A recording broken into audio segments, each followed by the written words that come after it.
Good evening. I'm Kamthequeen, I'm Coach J. and tonight we're going to be talking about family drama. Cheers. Get your cocktail. Cheers. Yes. And so it was interesting because I was talking to Coach J about the impact that family could have, especially around the holidays.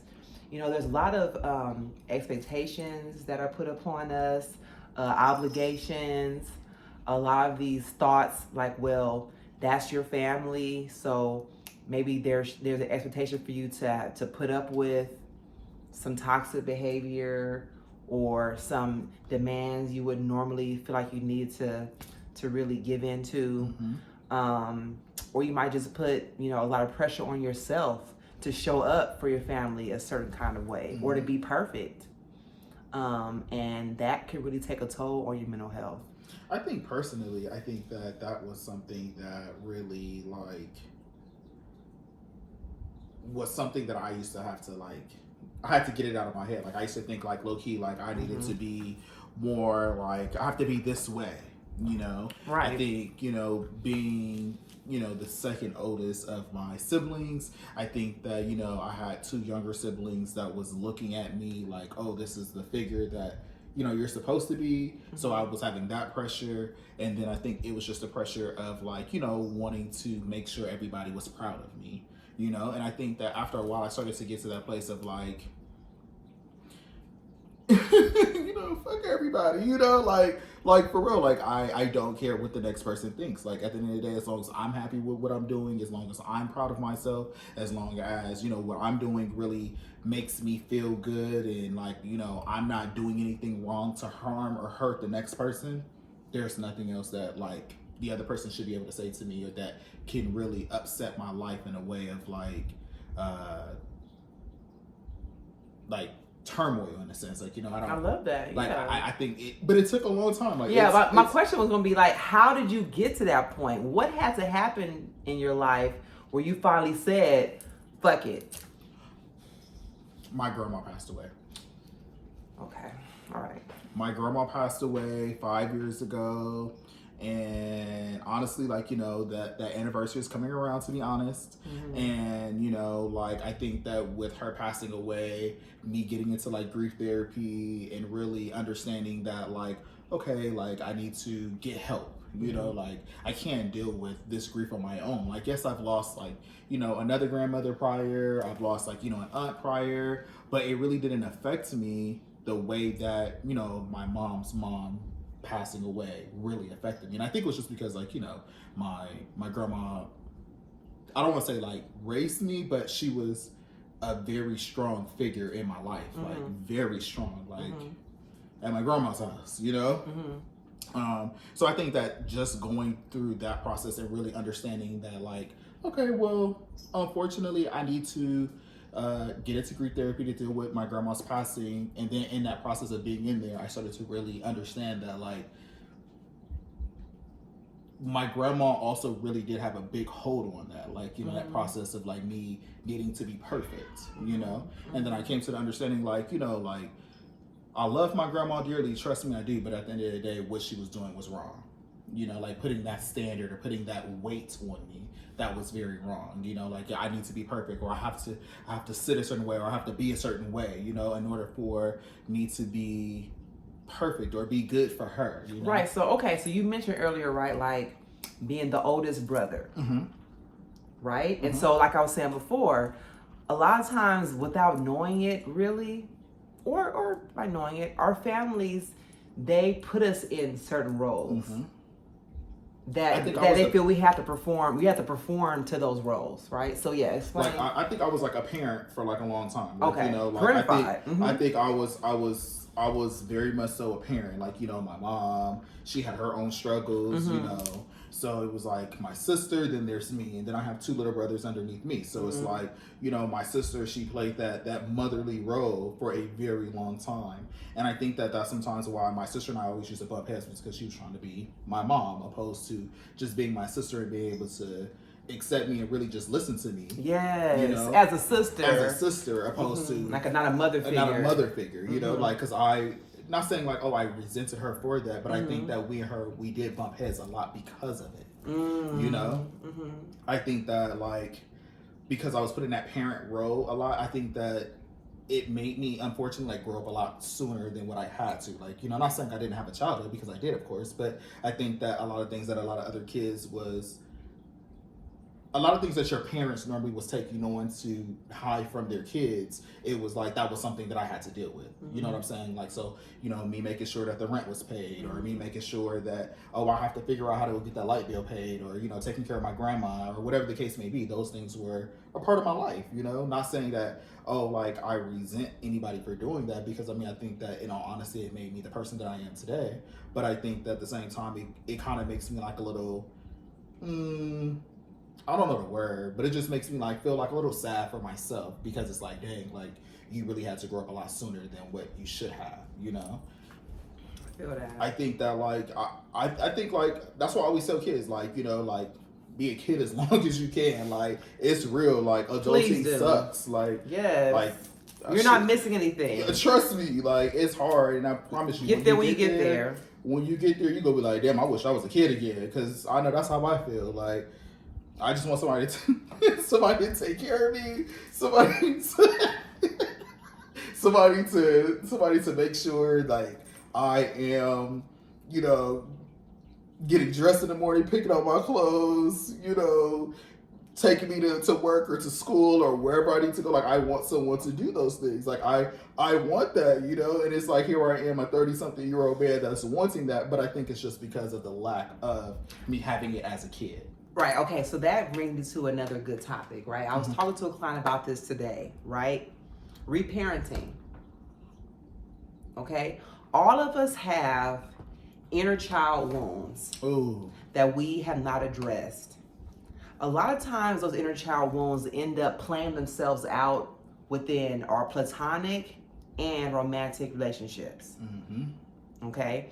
The best way to really Can you express, or can you say how that will show up? Like, what do you mean by that? Like, how? You want me to go that way? Okay. Like, how would it show up? So case in point, you just said I want to be taken care of, right? So that may mean that you will unknowingly develop certain expectations of your partner that you should have gotten from your parent.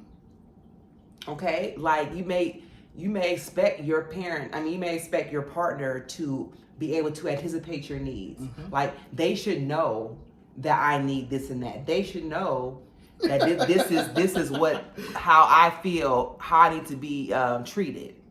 But they don't. They're not your parent. They didn't grow up with you.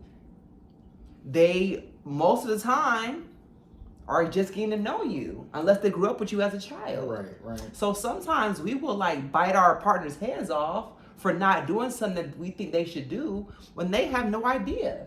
We are acting out our inner childhood wounds. We're like, okay, well, you know, why aren't you taking care of me? Why aren't you hugging me more?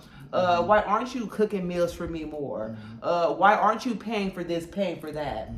You should just know to do it. I shouldn't have to tell you. It's like, no, you have to communicate to your partner what you need to help you feel loved. Communication. Yeah, that is not their job to just know how to treat you. Just out of nowhere. Like having a soulmate. You know what I'm saying? You build a soulmate. They'll just drop out the sky. You know, if you know. Of course, you might meet somebody who has good qualities, and it just matches your energy. But even with that, you're going to have to communicate your needs at some point to them. I mean, regardless, you have to communicate that, because I mean, at the end of the day, it's like, you know, you don't want to be in a relationship with someone where because I mean, eventually it's going to get to that place where, okay, like that person is more of a parent figure in that person's life, opposed to a kid, because you're opposed to being a partner, because at the end of the day, it's like you're not expressing exactly what it is that you're needing, you know. So I think and then having adult tantrums, right, cussing and screaming, blocking people out of nowhere, you know, throwing things, you know, all kinds of things happen. Do you think that, like, if people are in a relationship and Oh, you going there? Because I was gonna go to reparenting real quick. Yeah, and then but come back. I have a quick question. Yeah, go ahead. No, go ahead. So, I like this. So I have a quick question. So, do you think that by someone calling someone like, you know, like a female or a male, we don't judge, but they're calling their partners like daddy or, you know, mommy and stuff like that, do you think that could be an issue? Or do you think that it could be looked at as just like something like romantic, like, oh, hey, daddy, you know, like, daddy, can you do such for me? Or mommy, can you do such for me? You know. Well, everybody has different views on that one. You know, I don't think it's always necessarily a bad thing. It depends on the person. Some people have healed that part of them, and some people haven't. Okay. You know what I mean? Okay. And so I don't want to touch on that and say one thing or the other, because it depends on your healing journey when it comes to that. Because then you're talking about like sex play, you're talking about like role play. There are people who like to use that language within that realm where it's appreciated and it's encouraged and it's healthy, a healthy way to express love. And so I don't want to bash it completely. I get what you're saying. I do understand that. Like, I totally do understand that. Yeah. I just thought like maybe like, you know, because sometimes like, so I was watching Ratchet TV, you know. Tubi? Would you watch the Tubi? No, you watch it? I was watching Married to Medicine.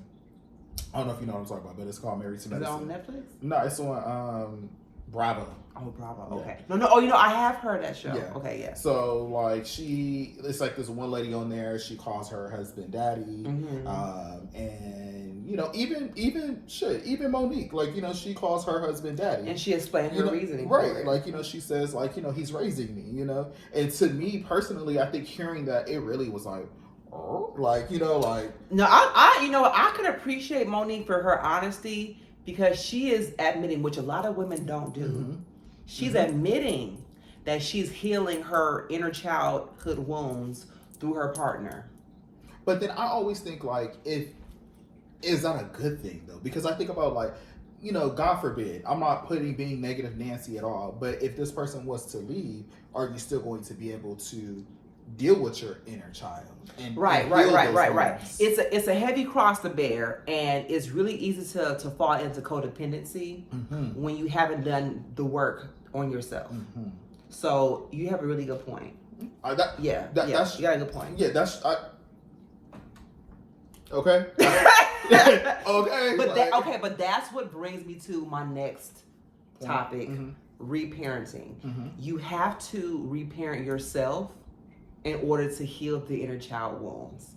So how do you do that? Okay, so one really, really easy way to do that is to imagine yourself as a child, right?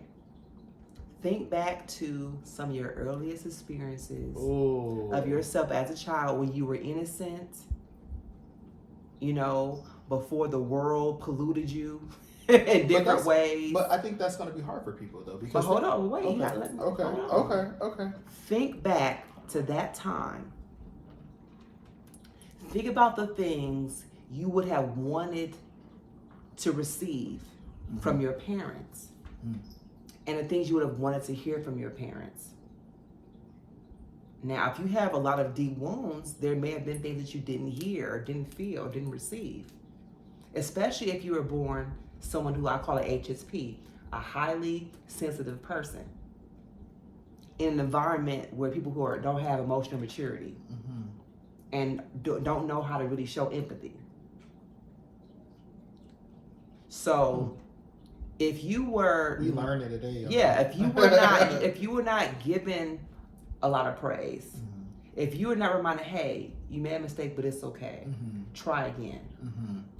If you were someone who was bashed a lot, criticized a lot, neglected, left on your own, go in the room and watch TV, leave me alone, figure it out, fend for yourself, make your own food. I think a lot of black people, was right. You know, so that community, it goes deep. It's real deep. Yeah. Generational trauma is related to slavery. You're expected to just figure it out. So if you have a childhood like that, you have inner child wounds that have not been healed. So what you have to do is repair it yourself. So a lot of people who grew up like that, they are their biggest critics. They criticize themselves, and they point the fingers to everybody else. You're not there for me. You're not doing this. You're not doing that. Why? Because they never got it. When they were a kid, they didn't get it. So they're gonna be really hard on everybody around them. Like, why aren't you there for me? Why can you not show up for me? That's crazy. There's like 6-year-old people that are feeling that way right now today. Like there's 70-year-old people that never heard any of that and never really, like therapy is not something that people go and run to and say, yeah, especially in our community, yeah, we need to go to therapy. Yeah, we need to go and talk to somebody. Because they look at it as a negative. Right. They look at it from a very Eurocentric standpoint. So, of course, recommendation is find a therapist who looks like you. Find a therapist that you can trust, that you feel understands your vibration. It's just like dating. Looking for a therapist. Look for someone you have chemistry with. Because we all, guess what? All of us went to school. We all went to school. We all learned about the same techniques, read the same books, but we different people. Right? So just like my white counterparts, they went to school with me, but they don't have my experience. They have their experience. So they're going to be able to, talk to people who grew up like them. So that's all you have to do. So I highly recommend that. Find you a therapist who you have chemistry with, who you feel understands your culture, who matches your energy. So that's one. Back to reparenting. We go back to reparenting. Sorry, we all over. So imagine yourself as a child. Think about the things that you did not receive, the things you didn't hear, and start telling yourself those things. I was talking to a client today, and she was saying how when she makes a mistake, she's hard on herself. She calls herself all kind of names. She cuts herself out. She calls herself, you stupid. You should have known better. And here you go again. Making this mistake again. Wow. Those kind of things, right? And I said to her, now imagine yourself as a 10-year-old child coming to her mom crying because something went wrong. And you're a decent person. Would you look at your child and say, you should have known better, you're stupid, no, because you're evil, no. you should quit right now, you should stop, you lost the game, you should just quit, just don't never go back again? No. What would you tell a 10-year-old? You would say, you know what, baby, it's okay. Try again. It's okay. It's okay. We make mistakes, but that's how we learn. Keep practicing and go back out there. And next time you play, you might win next time. You got to keep trying. You got to keep going. You're going to be okay. I got you. Why don't you lay down? Take a nap. Let me cook you something nice. Let me get you some ice cream. Right? Let's go for a ride in the car. Right? That's what you would want a parent to tell a 10-year-old. Of course. So guess what? You got to tell your do it yourself. Guess what? I'm taking myself out for ice cream. I'm gonna draw myself a bath with some candles. I'm getting ready to, lay in the bed and roll myself up and get comfortable. Cook myself a damn good I'm gonna meal. cook myself the best damn meal I could cook. Or if I can't cook, Postmates, Uber Eats. All of that. DoorDash, Grub, Caviar, Instacart, whatever floats your boat. Do it, right? And I'm going to tell myself, it's going to be okay. Girl, you got this. You know what, you made a mistake, but that's okay. That's how you grow. You're going to learn. You're going to learn to do better next time. You live to fight another day. I mean, also, having support of people around you, too, will also help you with that process, too. Right. Like your circle is important. Your circle is very important because but if they toxic, they gotta. Yeah, if you have a very negative environment with your friends and family and stuff like that, it's gonna take you even more. It's gonna be even more harder for you to get to that place to be like, hey, I want to. It's gonna be okay, Don't pat yourself on the back. It's going to be harder for you to do those things because of your surrounding circle is not as positive. You know what I'm saying? So it's all about the family you choose to have around you. I feel like my friends are my family. Because at the end of the day, they're even though we're not blood, we're still chosen family. Chosen family. So Amen. At the end of the day, it's like these are the people I'm choosing to be around me. So if these are the people that's choosing to be around me, then I only want people that's going to be uplifting and positive and encouraging to be around me, because at the end of the day, I only want to be that for somebody else. I want to uplift the next person. I want us all to be great. I don't want us all to sit in, our traumas growing up, that we have growing up. Like, I want us to be better. Shit, I want us to 35. I don't want us to still be sitting there talking about, like, you stupid girl. Like, no, I want you to be like, nah, like, it's cool. You messed up, but at the end of the day, like, let's try it again. Let's figure out a different way of doing it. You tried it that way. Let's do it this way. Maybe that may help you. I don't know. You try it once doesn't mean just because you failed at it that one time don't mean you can't do it again, and you may succeed at it the next time, or the next time, or the next time, or the next time. Like, there isn't no particular time on how many times you have to try something before you can actually get whatever it is that you're looking for. So, yep. So my question also is, how do we, talking about traumas, and trauma within our families and things like that, how do we, as the holidays approach, how do we go by that annoying ass auntie that always is like the one who's throwing shade, yes, asking those triggering questions, yes, that you don't want to answer. Yes. How do we maneuver our auntie that isn't as positive as we are becoming? You can I highly suggest, first of all, you can choose how long you're around people. Just like you can choose how long to stay on the phone before you hang up. Mm-hmm. You can give yourself, okay, it's been 5 minutes. I'm starting to get triggered. I can exit this conversation. Mm-hmm. You can do that. You can cope ahead. When I say that, I mean, like, prepare what you're going to say. Mm-hmm. Like, if they say this is what I'm going to say. Here's how I'm going to exit this conversation. Here's how I'm going to defend myself, mm-hmm, and walk away. Or I'm going to advocate for myself and I'm going to feel good about it. But I highly recommend, like, plan things out in your mind beforehand. If you know that you're going to come across someone in family who is triggering to you. Right? You already know, right? You already know what they want to do. You already know what they do. Right. So prepare yourself. Right? If they ask about, okay, well, why you ain't got no kids yet, or why, or what's going on, with your husband, he's still cheating, or when when you go call your mama, she's sick and she ain't talked to you in so long. Figure out your strategy on what you're going to say. You know what? Thank you for reminding me of that. I'll let her know. I will call her when I'm ready to, when I have capacity to. Or know what goes on between me and my husband goes on between me and my husband. And we're going to deal with that in our own way. Or you know what? My body, my choice. If I want to have a kid, I'm not going to. I think that we all have to get in that place of being able to. We're grown, okay? Right. I think that because a lot of us was raised in that way of, you don't disrespect your parent, you don't disrespect, your elders and things like that. Trust me, I understand that. Yeah. But I think that there's a level of, there's a line, and I feel like, you can't disrespect me and expect me to respect you.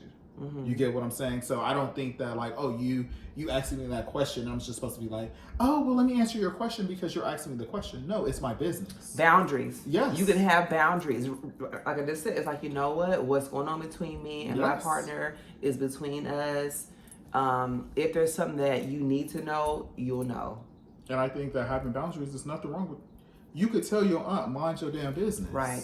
And it's okay. That's not being disrespectful. It was disrespectful for her to ask that question. Right. But at the end of the day, of course, they don't see that as disrespectful because they're just being nosy. It's a conversation. It's a topic for them. They look at you like entertainment. Yeah. This ain't Ratchet TV. No, this is my life. Yes. Right. And so I choose who knows what about me in my life. Yes. Period. You can use a block button in real life, I'm the boundary king out here, okay? I'll tell you in a heartbeat. Mind your own. You live long if you mind your own. Right, like that there was a recent article that came out. A man who was 108 years old. They said, what was your secret to living this long? And he said, minding my own business. Yes. That was his secret to Yes. living a long and healthy life at 100, like 108 or something like that. 103, 108. I'm like, yes. Hallelujah. But it's facts. Mind your own, because the more you start paying attention to somebody else's business, the more you're gonna start losing sight of your own. So at that point, and that goes for just us being our age and being in our 20s and 30s and 40s Right. and our 50s, minding our own business. Right. Don't stress yourself out over things that you have no control over. Ooh. Don't do it. That is my favorite line. If I ain't got control over it, I gotta let it go. But don't get me wrong, I think it did take me a long time for me to get to that place. You know, I think that for a long time growing up, it was like, well, I have to worry about this because, you know, if I don't worry about it, who will? Who will? Something you like know, that. You know, yeah, like for example, like, you know, you got a job, you got a bill that needs to be paid, but you ain't got the money for it. You sitting there worrying yourself is not gonna make the money appear. Gotta be solution focused. You gotta figure it out. Like, okay, so this is what I need to do. This, and this. Here's my plan of action. I need to get a second job. I need to, you know, get a side hustle going. Amen. I need to, you know, start doing DoorDash on the side. I may need to start Ubering. Or I need to downsize. I may need to downsize. Whatever the case may be, but you gotta figure out what you need to do opposed to just worrying about it, because the more you worry about it, only thing you're gonna do is start growing gray hairs because you're worrying so much about something you have no control over. Right. In therapy, we call it spiraling in therapy. Girl. If that ain't the truth. A word.